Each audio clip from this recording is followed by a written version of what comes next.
Nothing feels wrong. You open your phone, the screen lights up the way it always does. The numbers look familiar, the words feel calm, the tone is steady, no urgency, no alarms. Your routine still works, bills clear, markets open, stores stay full. The system responds when you touch it, just like it did yesterday, just like it did last year. This is what stability feels like. It doesn't announce itself. It doesn't demand attention. It simply sits there, quietly doing its job. And because it keeps doing its job, you stop watching it. Most people don't leave systems because they break. They leave because nothing seems to require their presence anymore. Familiar things don't feel dangerous. They feel earned. They feel tested. They feel permanent. And permanence has a way of lowering your guard without asking permission. Because when something has worked for a long time, the mind stops asking how it works. It stops asking what keeps it working. It stops asking what would happen if it didn't. That's not carelessness. That's comfort. And comfort is very convincing. There is a moment always before a failure becomes visible. A stretch of time where nothing appears out of place, where all the signals still read as normal, where the system hasn't stopped working. It has just stopped being questioned. That moment feels exactly like this. When large systems fail, they rarely collapse first. They continue, quietly, efficiently, almost politely. They keep delivering the surface experience long after the structure underneath has begun to change. Not because anyone is hiding something, but because systems are designed to absorb stress silently. They redistribute pressure. They smooth over strain. They protect the user from discomfort for as long as possible. That protection is what builds trust. Trust grows when nothing interrupts your day, when transactions clear, when promises are met, when familiar institutions behave the way they always have. Over time, trust turns into assumption, and assumption turns into dependency. You begin to rely on outcomes instead of understanding processes. You stop checking because checking has never been necessary. You stop questioning because the answers have always been the same. Stability becomes the background noise of your life, and background noise is easy to ignore. The most dangerous phase for any system is not panic. Panic draws attention. Panic forces inspection. Panic creates movement. The most dangerous phase is calm. Calm tells you there is time. Calm tells you nothing needs to change. Calm tells you that whatever is happening behind the scenes is being handled by someone else. Calm rewards inaction. This is how vigilance fades, not through distraction, but through reassurance, not through chaos, but through consistency. The system doesn't feel fragile because it isn't acting fragile. It feels composed, predictable, responsible. That's the point. Complex systems are built to look strongest right before they need to be questioned most. They don't fail loudly. They drift, they thin, they simplify. They trade resilience for efficiency so gradually that no single step feels risky. Each adjustment makes sense on its own. Each change feels small. Each moment feels justified. Until one day, you realize you haven't been paying attention in a very long time. Nothing looks broken. Everything still works. But the feeling of safety no longer comes from understanding. It comes from habit. And habits are easy to maintain, right up until they aren't. Stability doesn't arrive by accident. It's produced, maintained, repeated until it feels natural. The systems you interact with every day are designed to reduce friction, to remove uncertainty, to make outcomes feel smooth and predictable. That isn't deception, it's optimization. When friction disappears, awareness usually goes with it. You don't feel the machinery when it's working well. You feel the result, a confirmation, a balance, a green check mark, a quiet sense that things are in order, that experience becomes your reference point. Over time, the reference point replaces reality. Most people don't measure stability by structure. They measure it by continuity. If yesterday looked like today, and today looks like last week, the mind assumes tomorrow will follow the same pattern. This is how confidence is formed, not through inspection, but through repetition. The problem is that repetition can hide change. Large systems evolve constantly, rules adjust, incentives shift, dependencies grow. But these changes are rarely felt by the user because they are layered underneath the interface. The surface stays calm even as the foundations adapt.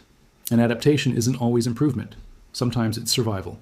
When pressure builds inside a system, it doesn't announce itself. It reroutes, it delays, it stretches. Stress doesn't vanish. It's redistributed to places that are less visible, less discussed, less examined. From the outside, everything still functions. From the inside, the system becomes more sensitive to disturbance. But sensitivity isn't obvious when nothing is touching it. Familiarity plays a powerful role here. The longer something works, the more weight we give to its past performance. We trust what has survived before. We assume durability where there may only be momentum. Momentum feels like strength, but momentum is just movement continuing. The quiet risk is not that systems stop working. It's that they continue working under conditions they were never meant to handle indefinitely. At first, this doesn't change the outcome. It changes the margin. Margins are invisible until they're gone. The space between normal operation and failure shrinks slowly, carefully. Almost respectfully, each adjustment buys time. Each workaround maintains appearance. No one feels alarmed because no one feels interrupted. That's how normalization happens. What once would have felt unusual becomes routine. What once would have raised questions becomes policy. What once would have triggered review becomes background. Not because anyone decided to ignore the risk, but because the risk stopped presenting itself in a recognizable form. The system keeps fulfilling its promise, just with less room to absorb surprise.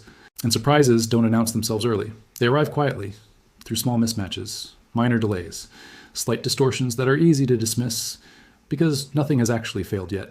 That word matters. Yet. As long as the system responds, the mind relaxes.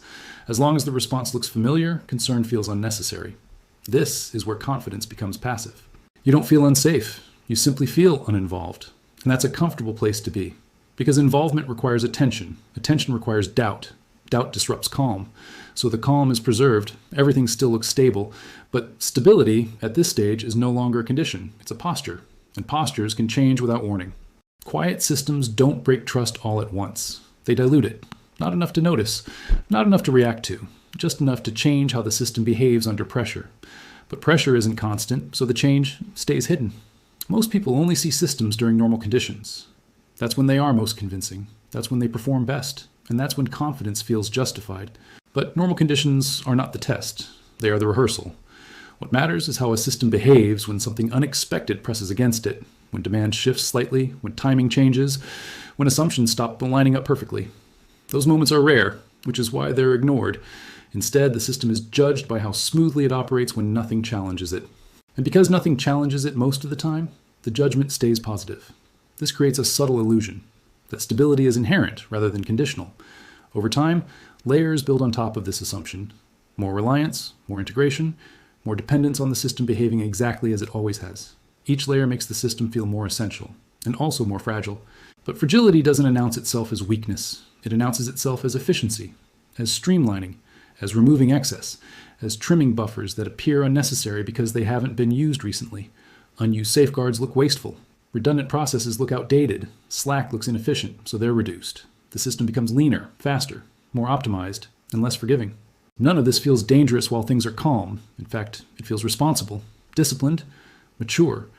This is how a risk becomes abstract, something discussed in theory, not felt in practice, something that belongs to reports and models, not daily experience. As long as the interface stays smooth, the inner complexity doesn't matter to the user, and complexity is where problems hide. Not dramatic problems, quiet ones, interdependencies that are no longer obvious, feedback loops that have become tighter, timing windows that have narrowed. The system still works, but it now requires everything else to work too. That dependency is invisible until something slips, and when it does, the response isn't immediate failure, it's hesitation, a delay, a pause that feels out of character but not alarming. At first, because the system has taught you that pauses resolve themselves. That delay's clear, that normal resumes. So you wait. Waiting feels reasonable, calm, patient. The system has earned that patience. That's what trust does. It buys time. And time, in moments like this, is not neutral. It allows small issues to compound quietly. It allows stress to move deeper into the structure. It allows the surface to remain calm while the margin continues to thin. Nothing looks broken. But the system is no longer generous. It's precise. And precision leaves very little room for surprise. By the time the change becomes visible, it doesn't arrive as a shock. It arrives as confusion. Things don't stop. They hesitate. Responses feel slower. Outcomes feel less certain. Not enough to cause panic, just enough to feel unfamiliar. And unfamiliarity is unsettling when you've been trained to expect consistency. At this stage, people don't feel fear. They feel annoyance. Friction where there used to be ease. Questions where there used to be answers. Small adjustments that require attention again. Attention feels new and unnecessary. The instinct is to assume it's temporary, a phase, a technical issue, something that will smooth itself out the way it always has. Because that's what stable systems do. Except stability at this point is being asked to do more than it was designed for. The structure hasn't collapsed. It has hardened. Flexibility has been replaced with rules. Judgment has been replaced with process. Discretion has been replaced with consistency. Consistency feels safe until the environment changes. When conditions shift, rigid systems don't adapt gracefully. They comply precisely. They follow their logic to the letter. And when that logic no longer matches reality, the result feels cold rather than broken. The system isn't failing you. It's doing exactly what it was optimized to do. This is where the discomfort grows, not from chaos, but from the realization that the system no longer feels responsive. It still functions, but it no longer feels human, or forgiving, or generous, just correct. And correctness doesn't leave room for nuance. People begin to notice the distance, the gap between expectation and experience, not as a threat, but as a loss of familiarity. That loss is subtle. It doesn't demand action. It invites rationalization. You tell yourself this is how mature systems behave, that this is the cost of scale, that smoothness was always an illusion. And maybe it was. But illusions serve a purpose. They create confidence. They allow participation. They reduce the mental load of constant vigilance. When the illusion fades, the responsibility quietly returns to the user. That's the shift most people miss. Not a collapse, a transfer. The system stops carrying as much uncertainty for you. It hands some of it back, gradually, politely, without announcement. You don't notice all at once. You notice in moments, when a decision takes longer, when an outcome feels less predictable, when reassurance feels thinner than it used to. Nothing is broken, but something has changed. The system still feels stable. It just doesn't feel protective anymore. And once that feeling is gone, it doesn't come back on its own.